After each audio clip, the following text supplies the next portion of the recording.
আউযু বিল্লাহি মিনাশ শাইতানির রাজিম। বিসমিল্লাহির রহমানির রহিম।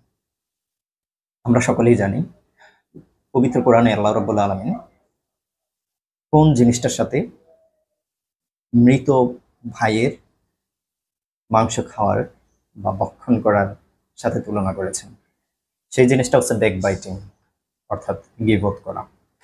গীবত হচ্ছে সেই সেই ধরনের ডিড, সেই ধরনের কাজ যেটা সত্যি কথা কিন্তু আড়ালে বললে যার সম্পর্কে বলা হচ্ছে তিনি কষ্ট পাবেন।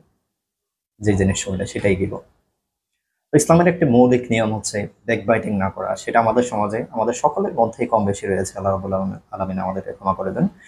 এই সম্পর্কিত যে আয়াতটি, সেই আয়াতটি আমি তেলাওয়াত করেছি, মুখস্থ করেছি কয়েকদিন আগে। আলহামদুলিল্লাহ, এটা খুবই চমৎকার একটি আয়াত এবং খুবই আহ, মানুষের আচরণ, বিহেভিয়ারাল অ্যাক্ট কেমন হবে সেই it's a very clear indication of behavioural act of human being. তো সেখানে আল্লাহ তাআলা বলেন, আউযু বিল্লাহি মিনাশ শাইতানির রাজিম, বিসমিল্লাহির রহমানির রহিম।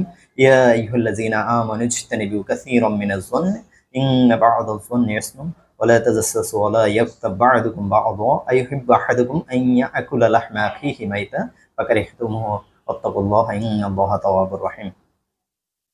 যেখানে প্রথম দিকে বলা আছে যে উম, মানুষের প্রতি কুধারণা না করতে, কেননা অনেক কুধারণা গুনাহের শামিল, অর্থাৎ পাপের পাপের সমপর্যায়ে পড়ে যায়। আরেকটি এবং পরের অংশে বলছে যে তোমরা মানুষের গীবত করো না, পিছনে কথা বলো না, পিছনে কারো সমালোচনা করো না। আম, সেটাতে যেটা হয় যে যে তোমাদের এই কাজটি যেন এতটাই ঘৃণিত, তোমরা তো মৃত ভাইয়ের মাংস খাওয়ার স্বামী, যেটা কেউ পছন্দ করে না। এবং পরবর্তী এবং একটা সলিউশনে দিয়েছে, কেউ যদি করে ফেলেন আল্লাহ বলছেন যে তিনি তওবা কবুলকারী এবং খুবই দয়ালু। সুতরাং আশাবাঞ্জকের কথা এটাই। আমরা আশা করি এই জিনিসটার প্রতি খেয়াল রাখবো। এটা সূরা হুজরাতের শেষ দিকের একটা আয়াত। যে কেউ চাইলে খুব সহজেই ২-৩ দিনের মধ্যেই এটা বারবার পড়লে, ১০-১২ বার খুব ভালোভাবে পড়লে মুখস্থ হয়ে যাবে আশা করি। আহ, আল্লাহ তাআলা আমাদের সবাইকে উত্তম যা দান করুক। আসসালামু আলাইকুম রহমতুল্লাহি ওয়া বারাকাতুহু।